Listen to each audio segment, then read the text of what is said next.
Hi folks, welcome to Wednesday's edition of the iRate Radio podcast stroke videocast. It must be Wednesday because there was PMQs. We'll have a quick chat about that. We'll have a chat about the Daily Presser as we do every day. My background is pink today as a kind of nod towards the Financial Times who had two interesting articles today. One about the effect COVID is having on the devolved nations' view of themselves. And the other one about Boris Johnson trying to grab power from the Mayor of London, Sadiq Khan, which is interesting in the context of the internal market bill shenanigans and its effect on the devolved nations.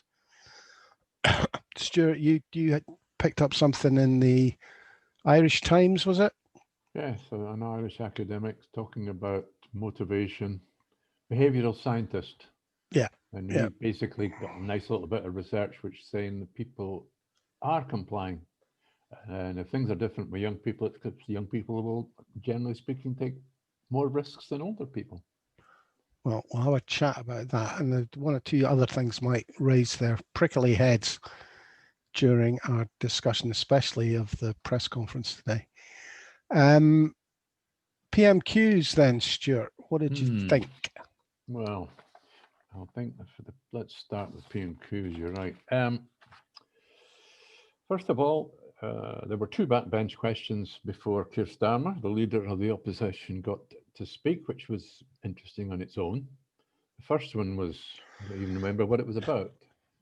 So something, however, the second question was by a London Labour MP backbencher, and you would have thought it was a planted question because it was the perfect question for, it's exactly a question that Boris Johnson wanted to answer. It was a question about congestion charges, and she must have an outer London constituency, which is, judging by the question, which is likely to be brought into the inner congestion charge situation. If you drive into the centre of London, it costs you a fortune. If you cross some magic boundary that you can't see.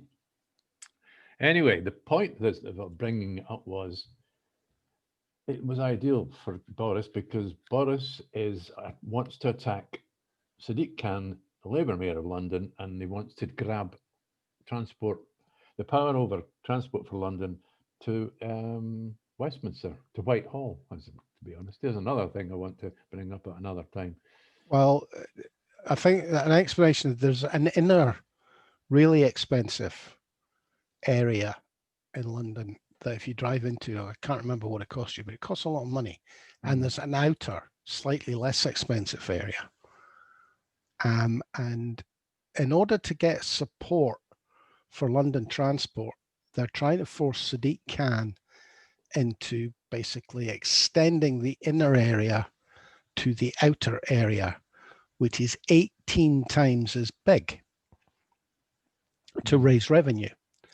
They're also looking for the rates to go up and various other things. And from a political point of view, if they can force Sadiq Khan to do that and take responsibility for it, it means that the government doesn't have to be the baddie. Well, I mean, Boris Johnson claimed that Transport for London was bankrupt. And I don't know what that means. Claimed it had nothing to do with COVID. I have no idea. That's a story I know nothing about. His claim was it was bankrupt before COVID came along. Expect much more of, it was like this in February before COVID hit, when they're trying to lay blame at the door of various Labour mayors. It only becomes relevant to us up here in the northern reaches of this island, in as much as it's a pattern, isn't it, of centralisation of powers. The devolved administrations are not happy with the internal market bill because it's grabbing powers from them. and it's doing it in a sneaky way. It effectively means their powers can be overridden by the Westminster government. Manchester is in a dispute with them just now because they kind of get the money they want. Slightly different because they don't have powers over health as mayors, But they but have powers over public health. well, they not to the extent that devolved administrations have. Well, that was that was fairly recently taken away by the Tories. Well, you know, I mean, you think about the famous sewers in London and the Loch Katrine water to Glasgow. These were Victorian public health powers that local councils. yeah, but the point here is that they seem the Tories are beginning. Well, as you say, it's a pattern. They're looking to take power when they need it without responsibility, I would suggest. They want to make decisions that they will not be held accountable for.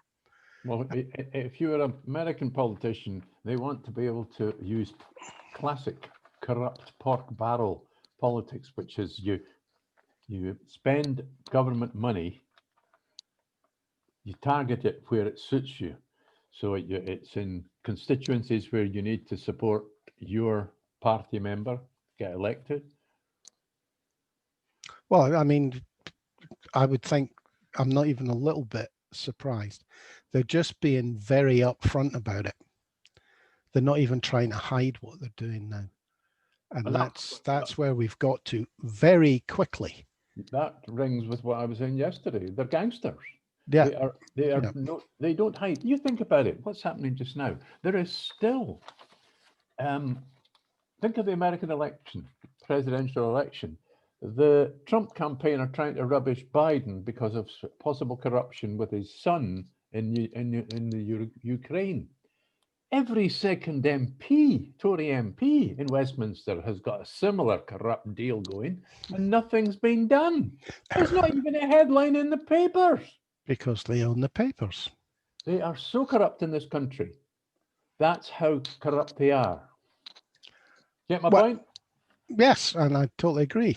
So that was actually one of the articles that I picked out of the FT today about this Westminster power grab over Sadiq Khan in London. But Starmer's, now, what did Starmer's go on? Oh, he was in the detail about the money. I mean, honestly, is there any point going into it? He wasted. He wasted it as far as I was concerned. Well, I don't agree with you on that. The money is the nub of this. And it comes back to what we've just spoken about, control. If the Tory government chooses not to give devolved administrations the support financially they need for various stages of lockdown, they dictate the decisions that the devolved administrations make, or at least they limit them. Let me put it that way. If you can't support your businesses and individuals with some sort of furlough scheme, and the money for that can only come from Westminster because of the way finance is set up between Westminster and the devolved administrations, they dictate or at least limit your opportunities to fight the virus. I'm sorry. I'm just ahead of the curve. It just seems to me that they have all the power in Westminster. They have the majority.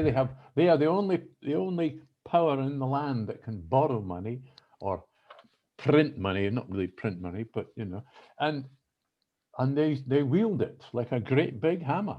Well, and you, by the same token, Douglas Ross in Scotland sits down and blames the Holyrood government for not supporting businesses with oodles of cash. Oodles of cash they don't have. I mean, it's a really rigged system. I'm going to complain about the Scottish government not paying businesses to go into lockdown, whilst it's my own government at Westminster that controls the purse strings. Do you know what annoys me the most about Douglas Ross? Is he seems to have a daily slot on the BBC. Daily he appears. Well, they're trying to build him into Ruthie, aren't they? Exactly. I was going to say that myself. I think they're going to build him up to be a celebrity like Ruthie, so well known, because he wasn't well known, and it's the BBC's job. They've been told, make sure everybody recognises this man, and don't forget he's a football referee. That helps as far as they're concerned. You'll probably have him on quiz shows before you know it. That'll be good for a laugh. Look, there is one thing. So my kind of point was, I think Starmer has seen the way this is going and is just laying the groundwork. Well, possibly. I just thought it was one of those PMQs where the Prime Minister was briefed. He was prepared. He had the answers. I mean, there was nothing. He wasn't caught out for the first time at any point, because he knew what he was going to be asked about. And he's still playing that old trick of not answering a question, but finishing with a question for Keir Starmer, which the Speaker, I think, should do something about. Well, but he's not going to. He would have done it already if he was, wouldn't he? Well, he should do something about it. Ian Blackford. I didn't see him. I was switched over to the other side. Well, Ian Blackford stuck with the extension of furlough. So he stayed on the money theme. And he was better. I don't know whether he was better because it was sound only. There was a picture of him on the screen, but no video. So it was just sound. And it actually, I thought it was better than seeing him on the screen. I'm not quite sure what that says about me. But he went with furlough because I think the politicians all realize, as I just said, that it's going to come down to money. That's where the control's going to lie, and Westminster holds the purse strings. What I noticed, I can bring them all together, because this week the mainstream London TV's all been about, boiled down to Manchester.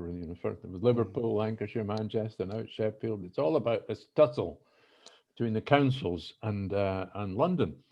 And unfortunately, it's got to the point where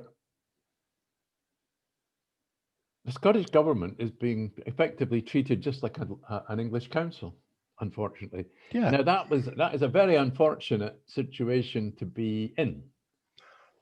It's an unfortunate situation to be in power-wise. I don't think it does the Yes campaign any harm at all. Because comparisons are getting made now between Manchester and Scotland. Yeah, well, this is it. If the people of Scotland notice that I'm not sure that they'll notice. I mean, on a good. My wife's noticed.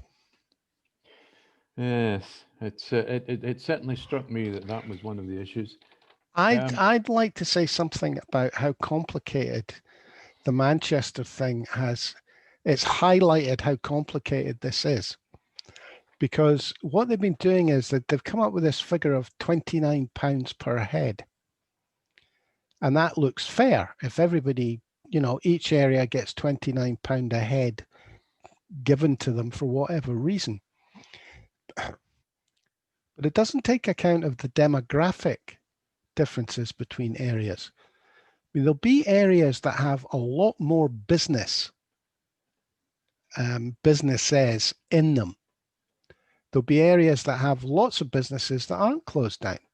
I mean, the city of London, half of them or most of them will be working from home, but still operating.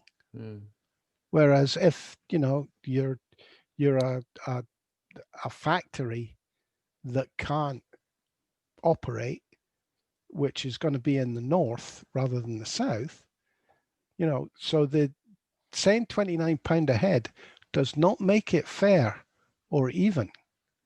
No, I've got to throw in the difference. Look, we've got Greater Manchester, population of 2.8 million. It's actually bigger than Northern Ireland. So is the Liverpool City region, I think. So is Sheffield, probably Lancashire too. And they're getting offered less than £100 million each. What did Northern Ireland get? £1,000 million they got. Highly different things, Stuart. Oh, was Entirely it? different thing. Well, they weren't even in an One, emergency. one, It wasn't a one, crisis. one lump of money, as I said to you earlier, one lump of money is about public health. The other lump is about the health of the Tory party. The £1 billion given to the DUP was to protect the Tory party, not public health. Oh, clearly we know that. So they can hand over, 10 times as much money to protect the Tory party than they're prepared to hand over to protect public health. Exactly. And that's before you start talking about the billions of pounds that have gone to Tory donors and contracts for PPE, etc. Oh, we're back there, eh? Can I just, the highlights of the First Minister's press briefing, the figures were devastating.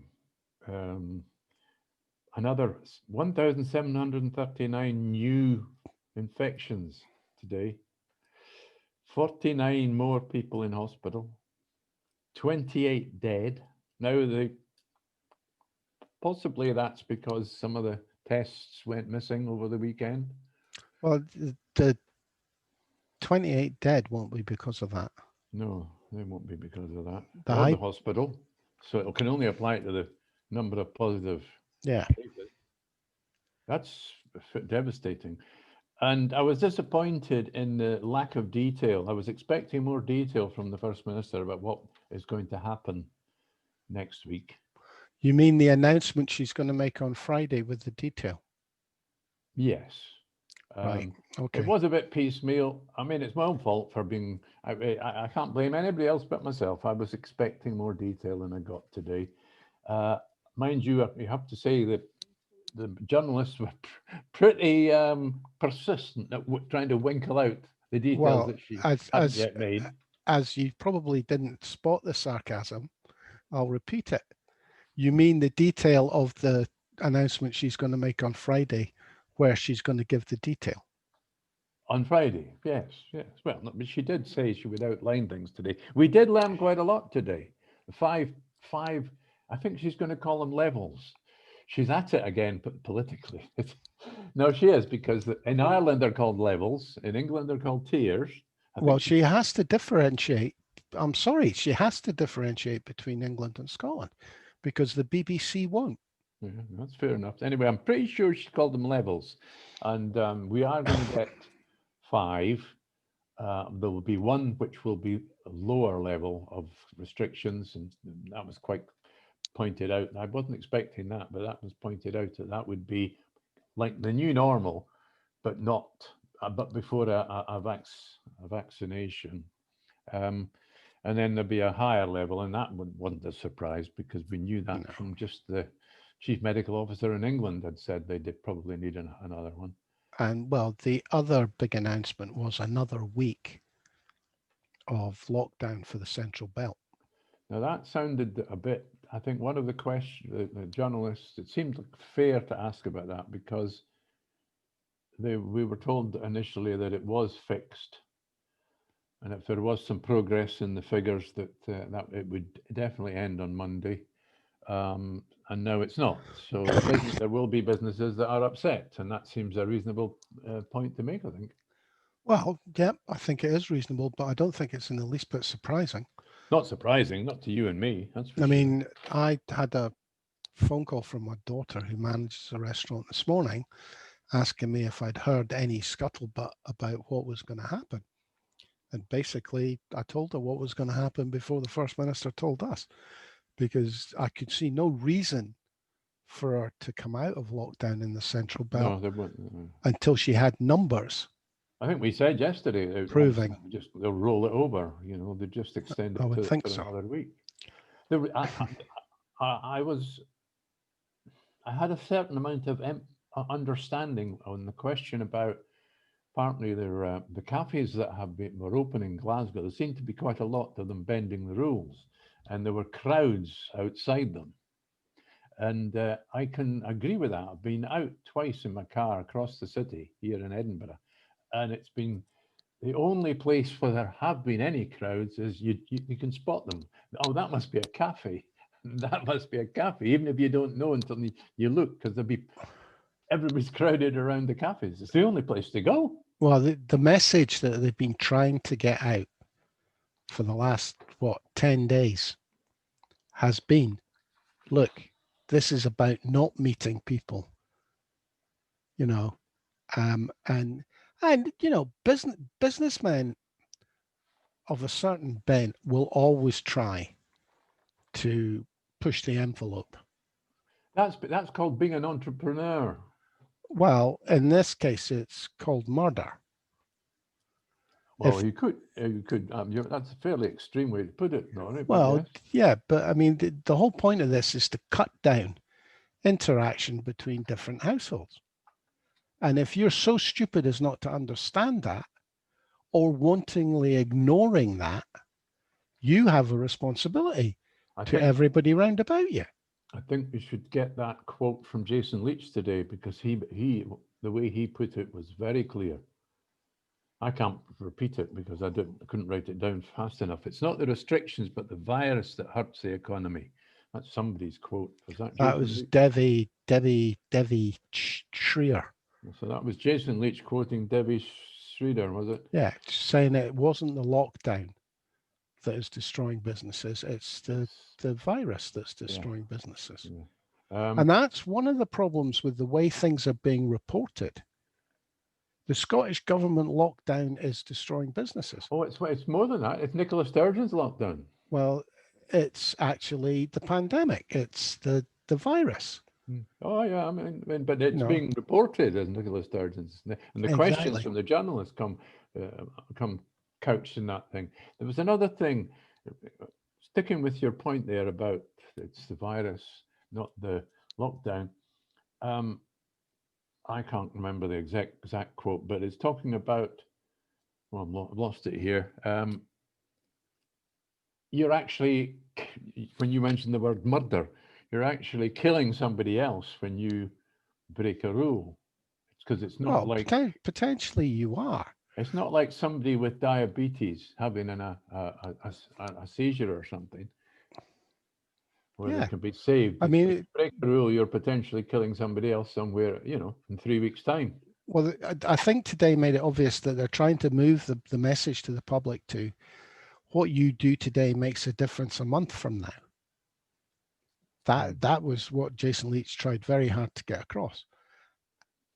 And that's a more difficult thing to understand. It comes back to you plant a tree so you can sit in the shade 30 years from now. Yeah. It's on that kind of level. Well, what you do today will not affect you tomorrow, but it may well affect your granny in a month. Well, now's a good point to bring up that paper that I drew your attention to by the Irish academic about compliance and fatigue. And that this is a behavioral scientist, and they did a study, and that they're talking about young people versus old people, and they're talking about the assumption, the common sense that people are getting less and less compliant to the rules. And their research says, no, that's not true. Young people are taking more risks, but they always will. They always have done. And they're also more frustrated because when you're young, it's more important to socialize, isn't it? You worked in the business, Yeah, well, So the evidence, anyway, the evidence is that's a bit broad. That's a bit broad stroke. Yeah, but the evidence is anyway that compliance has not fallen. God, there's somebody on the roof over there. Sorry about that. Compliance is still pretty good. Okay, this is an island, but I don't think Ireland's going to be that much difference from here. And fatigue, when they ask people are actually, what I said to you, when I'm out, it would appear people are wearing the masks more than they were 2 or 3 months ago. What I took from it was a bit different. I was interested in the idea that the effective way to get people to comply is to scare them. He effectively said that as rates of fear go up, compliance goes up. That's a selfish principle rather than the well, I mean, communitarian. Well, you can be principle. scared for your community and your old folk. I mean, Oh yeah, obviously, so especially generally speaking, people get scared for their nearest and dearest. In fact, tests have been done, and the closer you are in the way of a blood relative, the more you'll look out for them. Did you know that? yes, It's pretty obvious, really, I but it's actually been didn't tested. didn't even have to think that hard about it. Yeah, it was an interesting piece. I think just because compliance is going up, and I think you're right because I found it interesting. More people started wearing masks when it started to be discussed, even before it was recommended or became a rule. I I think that's noticed true. more people going I about with think that's masks. something that strikes me almost every second or third day when you hear a figure when they've tested for something, and that apparently they've asked people, did they think we should have a circuit breaker? This is across all of the UK, and the majority of people said yes. Was We 70 should. odd percent, Yeah, 73%. 69%, 70%. People said yes. That's that, and yet that's accepting more restrictions in your life and less money. I think though, because we've got the lockdown to look at when people were furloughed on 80%, that's probably what they have in their head. Unfortunately, I think you're right, and there could be that was what I thought went through my head listening to the press briefing as it drew to an end today, and I was thinking more and more this week. It's all about the impending end of the furlough, and the pain has yet to hit. The politicians and the people with responsibility can see it's coming. The public won't react until halfway through November, Yeah, I think you're right. But when they're actually that's got perfect. less money and they're out of a job. Yeah, because that's the other thing is it's not me that's going to lose my job. Well, I'm sorry, mate, it is you. Because employers will, I would suggest, unlikely, they'll be unlikely to be telling their employees they're out the door come the 1st of November. And let me cheer you up if you're listening and not aware of this. In Ireland, they've already moved to level 5, or they're about to. They've announced that, which is a national lockdown for 6 weeks. And that's the stick. The carrot is if they put up with these restrictions for 6 weeks, they can have a Christmas. Now, by extension of that argument, if they don't have circuit breakers in the UK, what kind of a Christmas are we going to have here? Let me think. No, don't care. I can buy turkey any day of the week. There's a good point. Goodness me. Do you know, Uh, I once did 10 Christmas, as a DJ, I once did 10 Christmas parties, office parties on 10 days. It was good. And oh my goodness. your brain must be dribbling out your ears. And in those days, I used to get out on the dance floor halfway through just to give everybody a bit of a laugh. I'm really glad I'm far too young to have caught that. It was bad enough watching you hiding behind the end of the bar. It was in the Osborne Hotel in York Place. Oh, goodness me. Well, that's them lost any business they were potentially going to get. They've changed their name. That's all right. But it was the idea of turkey. 10 day, I used to dive into the buffet. I was always a pig as a event DJ. Always go to the buffet. You announce the buffet's open, so you can get there first. You mean you go to the buffet, get your stuff, and then announce it's open? Well, exactly. You go across to the buffet and say, "Are you open yet? Or do you want me to announce it?" And then you fill your plate and go back and announce it. All right. Okay. Secrets of DJing. All right. What else did we have? We had Kevin McKenna's piece But that was predictable. in the National. Yeah. Another, well, he's not quite as bad as Mike Small et al. But why do we want independence if it's not the kind of country I want to see? I think should have been the headline. Here's a quote. I was alarmed. He was talking. This is the reaction to Andrew Wilson's interview. It's still rolling on this week. I mean, every day there's another story.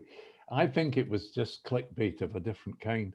Anyway, Kevin McKenna says, I was alarmed by what he didn't say. It's clear he has doubled down on the principles of the Growth Commission. There won't be a Scottish currency anytime soon, and we'll have to wait another 6 years for proper independence. Yeah, and what's the headline? What's the point of independence if we stick with neoliberal ideas? Well, I'm So, sorry, I'm a lefty, but I'm with Peter A. Bell.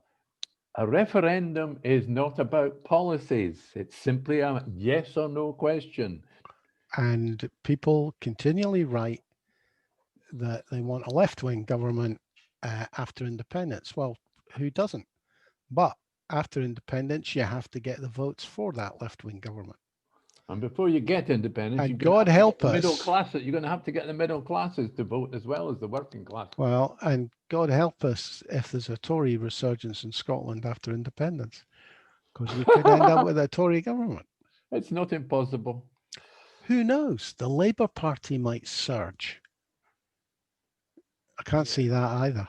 Well, talking about independence and referendums, we heard that there is was it a think tank?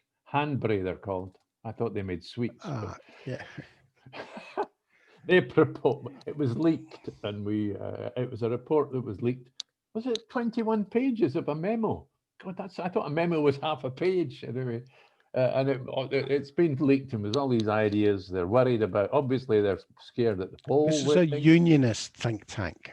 Yeah, they're and Tory in London, and I think we mentioned it yesterday. But I liked what James Kelly, Scott Goes Pop. Well, I don't like what he's brought up. He's brought up the idea that Westminster might put together a unilateral package on further devolution and run their own referendum on this devolution package or the status quo, which could totally stymie a real independence referendum. Well, with this government, they will call that the second referendum. That's how it will be referred to, even if the question of independence is not on the paper. But, I have to be honest, if I was a Tory sitting in Westminster, the appeal of having a 3-question referendum, status quo, more powers, independence, the more powers will eat hugely into the independence vote. It would do, and they could claim that if they only ask status quo, Devo Max, whatever they almost certainly call it that, and people vote for Devo Max, they'll claim it's a settled will of the Scottish people. Yeah, and that's why it's very dangerous, because it won't ask the question that should be asked. I mean, that the position that I would suppose a lot of people, I would say the majority of people, are sitting thinking that the next independence referendum will ask the same question in the same way as the last one. About the same issues? It won't. No. It won't. They can't afford that. They'll lose that. So I'm actually, I don't think a Section 30, even if they give us a Section 30, will be enough. I think the Scottish government has to have complete control of the question. And the only question to be asked is independence or not. I think you're right. Now, we've got another worry, haven't we? Not another worry, but another issue that I pointed out this morning on WhatsApp before we even got as far as this. It's very noticeable on Facebook in particular at the moment that the SNP are full on public discussing candidates for next year's May election. There are some seats where there are 7 SNP candidates fighting about it. That's not the only thing. They're all using Facebook to post videos of themselves. It's amazing. People are putting themselves up for the NEC, and they're also proposing motions for the conference, the SNP conference at the end of November. I've never seen anything like it in my life. Well, as I said to you when you highlighted this to me earlier on, it can be a good thing because the more people who get involved in it it's more people who basically become part of the SNP. I mean, the SNP is a political party, but it's so mixed up with the Yes movement that it's partially a movement as well. Non-members of the SNP still consider themselves close enough that these discussions matter to them. And the wider that spreads, the better for the SNP, I think. I hope that's the way it works. I think, well, I mean, certainly from the SNP's point of view, the reason it's called the Scottish National Party and that they didn't change the name at the point in the not too distant past when they could have, especially just about the time of 1999 when devolution first got going, was that they wanted to see themselves as the National Party of Scotland, representing everybody in Scotland. Of course, it's been used as nationalist. Yeah, which is a very different kettle of fish. It's almost the opposite. But the other thing about it is it allows them to claim transparency. Notice I said claim transparency. And it must be devastating if, mainstream social media is discussing that level of SNP involvement or becoming that involved in SNP party politics. It must be devastating when the other parties look on it. Because, I mean, who cares what the Liberal Democrats do? Yeah, I love it. I love it, yes. Has the Labour Party got any presence on social media? And the only time you ever see the Tories on social media is when they're being lampooned. We get Duncan Hotherstall talking about what's happening on Labour. But even Duncan, he's gone Looney Tunes. He's coming out with some really weird stuff now, Duncan. That's because he moved to the borders. Well, I mean, I used to interact with Duncan quite a lot, but I mean, he's gone full on Yoon recently. What was it? He claimed something the other day, and the facts were there, and he just did a Tory, just decided to ignore the actual facts and made some statement that was complete, utter drivel. Right. Well, I used to, I mean, I always saw... We're all capable of that, Norrie, sometimes. Well, I always saw Duncan as a bellwether of, the right of the Labour Party. The guy whose democratic credentials were so good that the fact Scottish nationalism and the independence referendum had never been discussed at Labour Party conference wasn't a problem, because then their NEC had managed to keep it off the agenda for 40 years. That wasn't a problem for Duncan. Well, it was democratic because the NEC kept it off the agenda. Oh, well, I believe you. Weird. Anything else pop up for you? Just give a shout out to James Kelly, the man who came up with this disturbing notion that they might run a referendum on Devo Max. He's the man that he's running a crowdfunder. He runs crowdfunders just to ask penetrating questions. He pays for polling, and he's very good at paying for polling that asks difficult questions, not the obvious ones. This is the crowdfunder that started about a month ago because no polls had asked the question on a second referendum. Would you vote for independence? He's a bit late because I think there's been 3 since he opened the crowdfunder. Well, he hasn't. He hasn't. He's still talking about what the questions would be in this next one, but he's been pretty good up to now, generally speaking. Yeah, he is good, and I wait for it. Whatever poll comes out, I wait for his analysis before I finally make up my mind. Yeah, although he can be a bit fanboy of the SNP sometimes. Goodness me, let's not go down that road. Well, I have to tell you, I'm getting sick of the mainstream media and the BBC and giving Nicola Sturgeon so much support. We don't need another one. Okay, fair enough. That was sarcasm, folks. Okay. Anything else catch your eye today? I believe if you're in Edinburgh, it's a very pleasant day. It could reach 15 degrees in about an hour.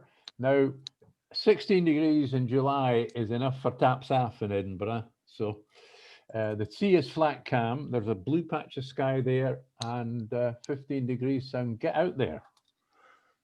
You're in Edinburgh. What do you mean if you're in Edinburgh? You are in Edinburgh. I have to tell you this. Well, my advice is pointless if you're not in Edinburgh. That's what I'm All saying. right. Okay. Well, it's not looking that great at this end of Leith, I have to say. Well, I can see a patch of blue sky and things. And as I say, the sea's flat calm, so the boys will be out with their paddle boards. Right. On the sea. Oh, well. Are we calling it a day at that? I think so. We've done well today. Well, I think we'll give Jimmy a shout out because he was sounding a bit depressed yesterday. What was he saying? Well, his wee video clip hinted that there was not a lot of business for taxi drivers. Put it that way. Just going to have a look and see what he was saying this morning. He was on the WhatsApp, wasn't he? What was he saying? Had me going earlier today. No, can't find him. Oh yeah, he's no happy about the Scottish currency issues and things like that. That's still around. We see there's a topic that's been. Scottish currency is a topic that we need to cover because it seems to be popping up all over Facebook. Loads of motions for the SNP conference about Scottish currency. So does that mean I actually have to go onto Facebook and look at this stuff? Facebook is not my favorite place. Well, I have found that I'm forced to read things on Facebook a lot more than I used to, and less on Twitter. Twitter is for the instant now, the latest, the breaking news. Whereas Facebook is where there are all these groups now that I've signed up for. Oh, and some of them, there's some right old rammies going on between so-called independistas of all colours. Well, that's what happens in a democracy, Stuart. It is just like Life of Brian. They really are the Judean People's Front. And the People's Front of Judea, and they're taking lumps out of each other on Facebook. Well, we didn't only inherit Labour's votes by the looks of it. I think we inherited some of their bad habits. Well, I can remind you and the viewers and listeners that my dissertation at university was about career. The question was, what makes an activist? In other words, do you become an activist first and then pick from the menu of organizations that you could join? Or is it the other way around? Did you join an organization and then become an activist? There, I'll leave you with that question. Okay. Thanks, Stuart. Thanks for being with us. I'm Norrie Stewart, and as I said, we missed Jimmy today, but hopefully he'll be back before the end of the week. Thanks for watching and listening, folks, and we'll catch up with you all tomorrow. So cheers for now.